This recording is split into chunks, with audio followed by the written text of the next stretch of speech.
दोस्तों, मैं उन गिने चुने पत्रकारों में से हूं जो ये मानता है कि भारतीय जनता पार्टी को चुनाव जीतने के लिए ईवीएम को हैक करने की जरूरत नहीं है। ईवीएम हैक हो सकता है, इसको लेकर प्रमाण भी बहुत पुख्ता नहीं है। मैं जो बार बार आपसे क्या कहता हूं कि भारतीय जनता पार्टी जब सिस्टम को हैक कर दे तो ईवीएम हैक करने की क्या जरूरत है। आज दिल्ली के पूर्व मुख्यमंत्री अरविंद केजरीवाल ने पोल खोल की, और वो पोल खोल कैसी थी दोस्तों? उन्होंने शहादरा के वोटर्स की मिसाल पेश की। बकौल अरविंद केजरीवाल, भारतीय जनता पार्टी ने शहादरा के करीब 11,000 वोटर्स के नाम हटाने की साजिश रची, यह कहते हुए कि या तो ये मर गए हैं या मौजूद नहीं है। अरविंद केजरीवाल ने अपने स्तर पर पड़ताल की और पता चला महज 500 के सैंपल में 372 लोग मौजूद थे। अरविंद केजरीवाल ने आज बहुत विस्तृत प्रेस कॉन्फ्रेंस की है दोस्तों, और आज मैं आपके सामने लेकर आ रहा हूं उसका एक एक पहलू। मगर आज जो काम अरविंद केजरीवाल ने किया है, मैं उम्मीद करता हूं कि राष्ट्रीय स्तर पर यही काम राहुल गांधी करेंगे। मैं उम्मीद करता हूं कि विपक्ष के तमाम नेता करेंगे। अखिलेश यादव, तेजस्वी यादव, महाराष्ट्र में उद्धव ठाकरे, इन सबको सामने आना पड़ेगा, क्योंकि वोटर्स लिस्ट से लोगों के नाम हटाए जाना, वोटिंग वाले दिन खास इलाकों में पुलिस का पहरा और पुलिस जिस तरह से बरगलाती है, ये तमाम चीजें साबित कर रही हैं कि जब आप 500, हजार हजार, और यहां तो 11,000 वोटर्स की बात की जा रही है सिर्फ शहादरा में, जब खेल इस स्तर पर चल रहा हो तो जीत तो आसानी से मिल जाती है। ईवीएम को हैक करने की क्या जरूरत है? सबसे पहले देखिएगा ध्यान से अरविंद केजरीवाल किस तरह से पोल खोल रहे हैं। यह बहुत ही शॉकिंग है, और मैं उम्मीद करता हूं कि चुनाव आयोग सामने आएगा और इस पर जवाब देगा। सुनिए अरविंद केजरीवाल ने क्या कहा। आज हम आपके सामने कुछ ऐसे लोगों को पेश कर रहे हैं जिन लोगों के नाम कटे हुए हैं। नाम काटने की एप्लीकेशन दी गई, लेकिन वो लोग मौजूद हैं, वहीं रह रहे हैं। ये सब वो लोग हैं जो आज आए हैं वहां से। कुछ ही लोगों को हम ला पाए, बहुत सारे लोगों को नहीं ला पाए। उपेंद्र कुमार जी होंगे यहाँ पे। उपेंद्र जी, आप ए 334 में ही रहते हैं, तो आप शिफ्ट तो नहीं हुए वहां से? वहीं पे रहते हैं आप? अपना कोई वो कार्ड वार्ड लाए हैं साथ? ये इनका कार्ड है, ये वहीं रहते हैं। बीजेपी ने इनका वोट काटने के लिए एप्लीकेशन डाली हुई है। उमा देवी जी, आप B8 अंबेडकर नगर में रहती हैं, आप भी शिफ्ट तो नहीं हुए? इनका भी वोटर कार्ड काटने के लिए बीजेपी ने डाला हुआ है। शंभू कुमार, आप B326 में रहते हैं, खुद का है, पूरे परिवार का वोट काट दिया इनका, ये बता रहे हैं। सुनील कुमार, B326 में रहते हैं आप, शिफ्ट तो नहीं हुए, वहीं रह रहे हैं। सुकेश कुमार, सुकेश जी, आप भी B326 में रहते हैं। ये और भी बहुत सारे लोग हैं। आप इसके बाद मीडिया के लोग इनसे बातचीत कर सकते हैं। कई लोग आए हुए हैं, मैं सबका नाम तो यहां नहीं ले पाऊंगा, लेकिन आप इनसे बातचीत कर सकते हैं। ये सब लोग जिंदा हैं, वहीं रह रहे हैं, और इनके सबके 11,000 जीवित लोगों के, मौजूदा लोगों के वोट काटने के लिए भारतीय जनता पार्टी ने इलेक्शन कमीशन में अप्लाई कर दिया, और इलेक्शन कमीशन चोरी छिपे, बिना लोगों को बताए, बिना वेबसाइट पे डाले, इलेक्शन कमीशन जो है इनके वोट काटने की साजिश रच रहा है। क्या चुनाव आयोग से जवाब की उम्मीद की जा सकती है? क्योंकि अरविंद केजरीवाल जो प्रहार बोल रहे हैं वो सिर्फ भारतीय जनता पार्टी पर नहीं, चुनाव आयोग पर भी। बकौल अरविंद केजरीवाल, चुनाव आयोग की भूमिका संदिग्ध है। चुनाव आयोग की वेबसाइट पर बताया गया है कि शाहदरा विधानसभा में कल तक मात्र 487 एप्लीकेशंस ही वोट काटने की आई, मगर भाजपा द्वारा दी गई 11,000 से ज्यादा वोट काटने की एप्लीकेशन को इलेक्शन कमीशन दिखा ही नहीं रहा। क्या जवाब है अरविंद केजरीवाल के इस दावे का? सुनिए अरविंद केजरीवाल ने क्या कहा। इसमें इलेक्शन कमीशन की भूमिका बहुत संदिग्ध है। इलेक्शन कमीशन का एक रूल है डेली जितने लोगों के वोट कटने की एप्लीकेशन आती है इलेक्शन कमीशन को उसकी डिटेल अपनी वेबसाइट पे डेली फॉर्म 10 नंबर फॉर्म 10 में डालनी होती है। आप इलेक्शन कमीशन की वेबसाइट पे जाएंगे तो आपको अलग अलग विधानसभाओं की मिलेगी, मैं बताऊंगा अभी। आपको जान के ताज्जुब होगा कि कल तक इलेक्शन कमीशन की वेबसाइट पे शाहदरा विधानसभा में मात्र 487 एप्लीकेशन दिखाई जा रही हैं कि डिलीशन के लिए आई हैं। इसका मतलब जो 11,000 एप्लीकेशन बीजेपी ने दी हैं वो चोरी छुपे उसके ऊपर काम चल रहा है, इलेक्शन कमीशन ने अपनी वेबसाइट पे नहीं डाली हैं। दोबारा मैं बता दूं, इलेक्शन कमीशन में जितनी भी एप्लीकेशन डिलीशन की आती हैं, इलेक्शन कमीशन को अपनी वेबसाइट पे डालना पड़ता है कि ये एप्लीकेशंस डिलीशन के लिए आई हैं, डिलीट करने के लिए हम इस पे कार्रवाई कर रहे हैं। कल तक की डेट पे पिछले 1 महीने में इलेक्शन कमीशन की वेबसाइट पे जो एप्लीकेशंस आई हैं वो नंबर दिखाया जा रहा है मात्र 487, जबकि 11,000 तो अकेले बीजेपी ने दिए हैं। तो इसका मतलब इलेक्शन कमीशन बीजेपी के एप्लीकेशंस को तो दिखाई नहीं रहा अपनी वेबसाइट पे, और जबकि उसके ऊपर इलेक्शन कमीशन कार्रवाई शुरू कर चुका है। और उसका सबूत यह है, इलेक्शन कमीशन ने 22 नवंबर को यह ऑर्डर पास किया है जिसमें इलेक्शन कमीशन कह रहा है कि ये अटैच करके कि ये सारे बीजेपी की जितनी एप्लीकेशन आई है इन पे कार्रवाई की जाए। ये ऑर्डर है इलेक्शन कमीशन का। इलेक्शन कमीशन ने ऑर्डर कर दिया कि इन सारी बीजेपी की एप्लीकेशंस पे कार्रवाई करो, लेकिन अपनी वेबसाइट पे इसकी डिटेल नहीं डाली। तो इलेक्शन कमीशन की क्या मंशा है? इलेक्शन कमीशन इसका मतलब चोरी छिपे बीजेपी के सारी डिलीशन की एप्लीकेशंस के ऊपर काम कर रहा है। केजरीवाल को डर इस बात का है कि इसी तरह का खेला दिल्ली की 70 विधानसभा सीटों पर भी चल रहा होगा। और यह अपने आप में बहुत शॉकिंग है दोस्तों, जब आप इसी तरह से वोटर्स लिस्ट काटेंगे, क्योंकि आपको ये बात समझनी पड़ेगी कि भारतीय जनता पार्टी के पास कई तरीके हैं यह पता लगाने के लिए कि कौन सा व्यक्ति किसे वोट देता है। क्योंकि जब किसी खास इलाके से बड़ी तादाद में एक ही पार्टी को वोट पड़ते हैं तो स्वाभाविक सी बात है आप उनके वोटर्स लिस्ट में हेर फेर कर सकें। अब जो शाहदरा की मिसाल दी जा रही है वहां हार और जीत के बीच का अंतर सिर्फ 5,000 वोट्स का था। यही मुद्दा अरविंद केजरीवाल जो हैं वो उठा रहे हैं। सुनिए वो क्या कह रहे हैं कि कई जगहों पर यह खेल जारी हुआ होगा।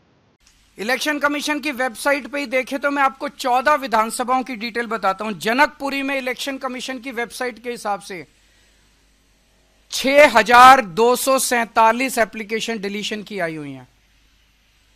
जैसा मैंने बताया कि शाहदरा में 11,000 हैं, वो तो छुपा गए। जनकपुरी में 6,247, संगम विहार में 5,862, आरकेपुरम में 4,285, पालम में 4,031, द्वारका में 4,013, तुगलकाबाद में 3,987, ओखला में 3,933, करावल नगर में 2,957, लक्ष्मी नगर में 2,147, मुस्तफाबाद में 2,051, विकासपुरी में 1,923, उत्तम नगर में 1,807, कृष्णा नगर में 1,631, मटियाला में 1,561। ये कौन डाल रहा है इतनी डिलीशन की एप्लीकेशंस चुनाव के 1.5 महीने पहले? और ये तो मैंने जो विधानसभाएं कुछ बताई हैं, ये तो वो एप्लीकेशन है जो उनकी वेबसाइट पे है। वेबसाइट के बाहर चोरी छिपे पता नहीं कितनी एप्लीकेशंस के ऊपर इलेक्शन कमीशन काम कर रहा है काटने के लिए। ये जनतंत्र के लिए खतरा है। एक वोटर कार्ड, वोट डालने का अधिकार हमारे देश के नागरिक का बेसिक अधिकार है। अगर उससे वो अधिकार ही छीन लिया जाएगा तो उस देश के नागरिक होने का कोई मतलब नहीं रह जाता। अरविंद केजरीवाल कह रहे हैं कि जो वोट देने का अधिकार है उसे भाजपा और चुनाव आयोग जो है वो छीन रहा है। आखिर क्यों? क्या जवाब है इस बात का? सुनिए अरविंद केजरीवाल क्या कहते हैं। अपनी सरकार चुनने बाबा साहब अंबेडकर ने सबसे बड़ी बात 1950 में यही हुई थी, उस वक्त पूरी दुनिया में नहीं था, यूनिवर्सल एडल्ट सफरेज फ्रेंचाइज। ये अधिकार इलेक्शन कमीशन और बीजेपी मिलके देश के नागरिकों से सरेआम छीन रहे हैं। लोग सुबह सुबह वोट डालने जाते हैं, वहां जाके देखते हैं कि उनका वोट कटा हुआ है, वोट नहीं मिलता, चीखते हैं चिल्लाते हैं, मीडिया 2 बाइट ले लेता है और उसके बाद मामला दब जाता है, सरकारें बन जाती हैं। और अब पता चल रहा है कि सरकारें कैसे बनती हैं। हमने अखबारों में तो बहुत पढ़ा था, कांग्रेस ये आरोप लगा रही है, शिवसेना ये आरोप लगा रही है। हरियाणा और महाराष्ट्र में बड़े स्तर पे क्या हुआ मुझे नहीं पता, लेकिन आज इस खुलासे के बाद एक शक तो होता है कि कुछ तो गड़बड़ हुई है। आज मैं आपके सामने चंद और मिसाल पेश करना चाहता हूं जिस पर चुनाव आयोग पूरी तरह से खामोश है। लोकसभा चुनाव में याद है आपको, जितने वोट ईवीएम में डाले गए थे और उसी ईवीएम से जितने वोट गिने गए थे उनमें 11 लाख का अंतर था। 11 लाख का मतलब जानते हैं? मुंबई की एक सीट से जीत और हार का अंतर सिर्फ 48 वोटों का था। मेरठ में जीत और हार का अंतर सिर्फ 2000 वोटों का था। ऐसे में अगर 11 लाख वोटों की हेरफेर होती है तो क्या होगा? वोट फॉर डेमोक्रेसी की रिपोर्ट याद है आपको? कहा गया था कि 79 सीटें, 79 ऐसी सीटें थीं जहां भाजपा को जीत मिली है। ऐसे ही विवादास्पद कारणों से इन सवालों का जवाब अब भी चुनाव आयोग के पास नहीं है और ना कोई पूछता है। याद कीजिएगा दोस्तों, उत्तर प्रदेश के उपचुनाव हुए थे, पिस्तौल तान रही थी पुलिस महिला वोटर्स पे। यह तस्वीर अपने आप में बहुत विचित्र है। एक तरफ चुनाव आयोग की भूमिका पर सवाल और दूसरी तरफ पुलिस का यह बर्ताव। और आपको याद होगा किस तरह से कानपुर के सीसामऊ में बाकायदा पुलिस आई कार्ड चेक कर रही थी। यह पुलिस का काम नहीं है, मगर कई जगहों पर गतिरोध पैदा किए गए थे, बैरिकेडिंग की गई थी ताकि वोटिंग धीमी हो जाए। अब जो वोट देने आता है उसके पास पूरा दिन थोड़ना होता है ना, वो अपनी जान की बाजी लगाकर थोड़ना वोट देगा। वो वोट देने आता है जो एक सामान्य अधिकार होना चाहिए, मगर कहीं गोलीबारी होती है, कहीं पर पुलिस जो है फ्लैग मार्च करता है, कहीं पर वो पिस्तौल तानता है। तो आप समझ सकते हैं हालात क्या होंगे। और याद कीजिएगा, जब मध्य प्रदेश के चुनाव हुए थे, भाजपा के कैंडिडेट थे, उन्हें जो अपना चुनाव में होने वाले खर्चे को बढ़ाना था, यह खर्चा तभी बढ़ाया जा सकता है जब चुनाव आयोग तमाम पॉलिटिकल पार्टीज के साथ बैठता है और इस पर विचार करता है।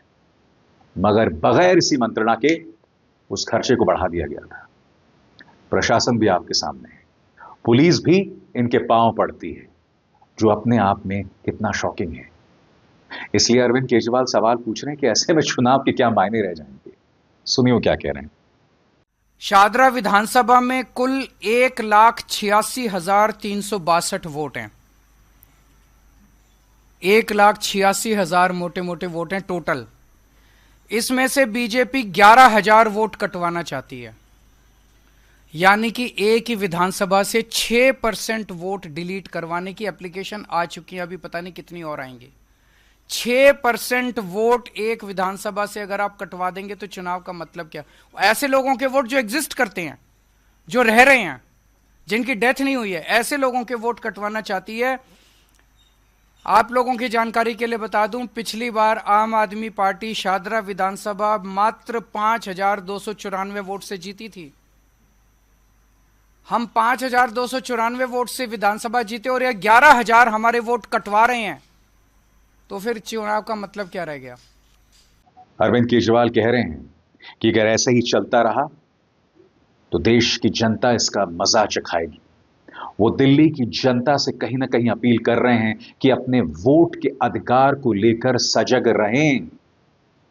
हर गुजरते दिन के साथ दोस्तों इस तरह की खबरें आ रही हैं और चुनाव आयोग पारदर्शिता में बिल्कुल भी विश्वास नहीं रखता। बताइए ना, ऐसा कैसे हो रहा है?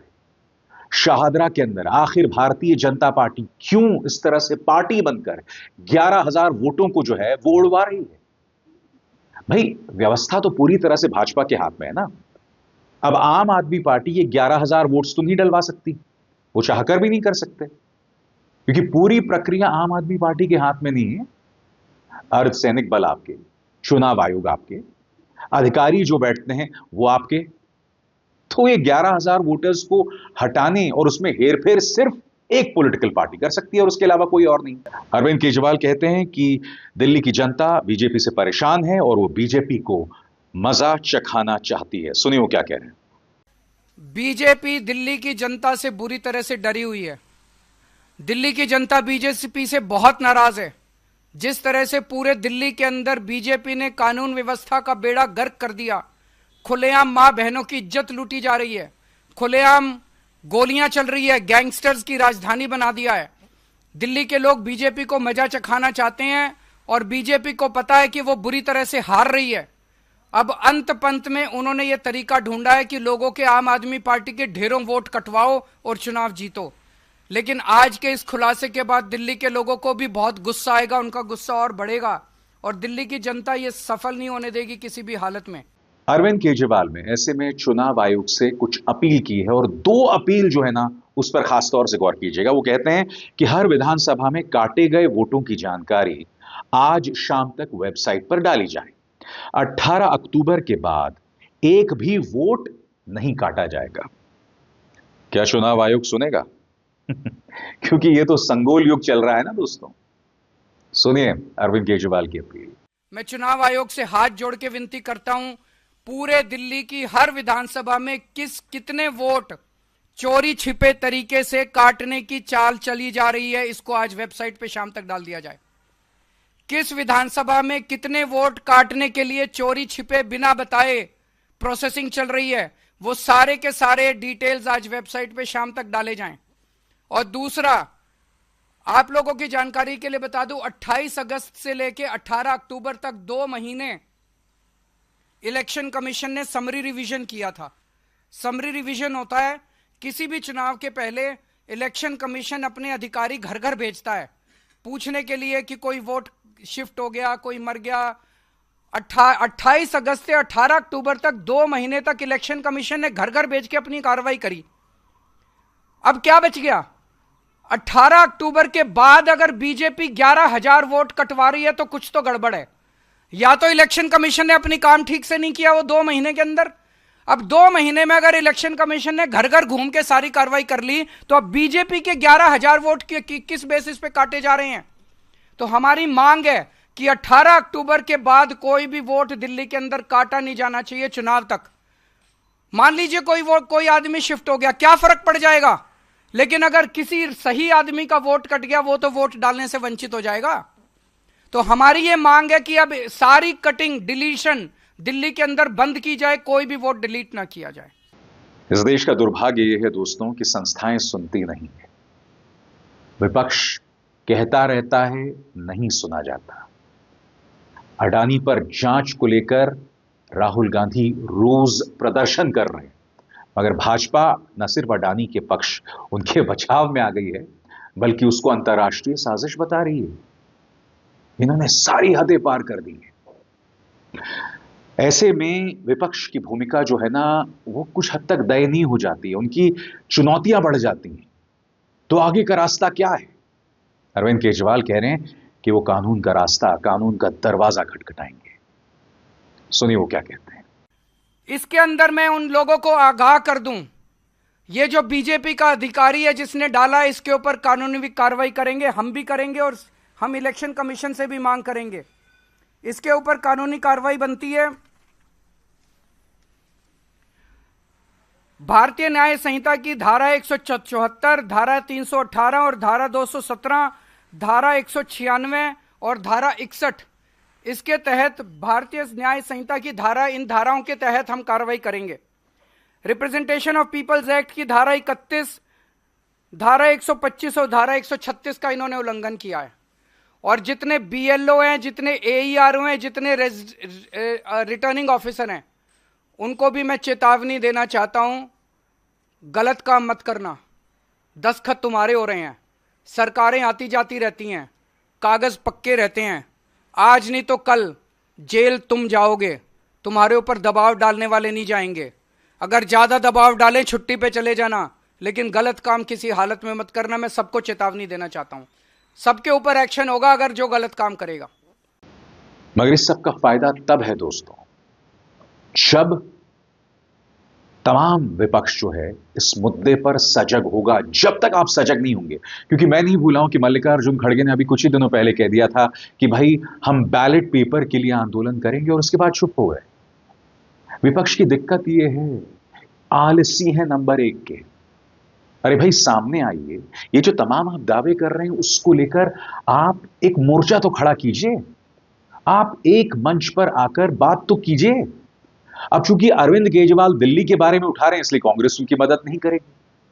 नुकसान कांग्रेस का भी तो है ना, क्योंकि एक कंसर्टेड तरीके से पॉइंटेड तरीके से खास वोटर्स को निशाना बनाया जा रहा है, उनके लिए मुश्किलात पैदा की जा रही है। क्योंकि देखिए, चुनाव आयोग के सामने भाजपा कोई भी गुनाह करे वो आंखें मूंद लेते हैं। प्रधानमंत्री हेमंत बिस्वा शर्मा, मुख्यमंत्री आदित्यनाथ, ये लोग जहरीले भाषण देते हैं, उन पर कोई अंकुश नहीं। विनोद तावड़े पैसे के साथ पकड़े जाते हैं, क्या एक्शन हुआ बताइए? एकनाथ शिंदे का नेता 2 करोड़ रुपए के साथ पकड़ा गया, क्या एक्शन हुआ बताइए? देवेंद्र फडणवीस के करीबी थे सुमित वानखड़े, उनके पास कितना पैसा मिला था? उनके पास कितनी शराब मिली थी? क्या एक्शन हुआ? कोई नहीं। यह इस देश का दुर्भाग्य है और लोकतंत्र का भी। मैं उम्मीद करता हूं जनता जागेगी और मैं उम्मीद करता हूं कि विपक्षी दल एक मत में, एक मंच पर आकर बात को सामने रखेंगे। अभिसार शर्मा को दीजिए इजाजत। नमस्कार। स्वतंत्र और आजाद पत्रकारिता का समर्थन कीजिए, सच में मेरा साथी बनिए। बहुत आसान है दोस्तों, इस ज्वाइन बटन को दबाइए और आपके सामने आएंगे ये 3 विकल्प, इनमें से एक चुनिए और सच के इस सफर में मेरा साथी बनिए।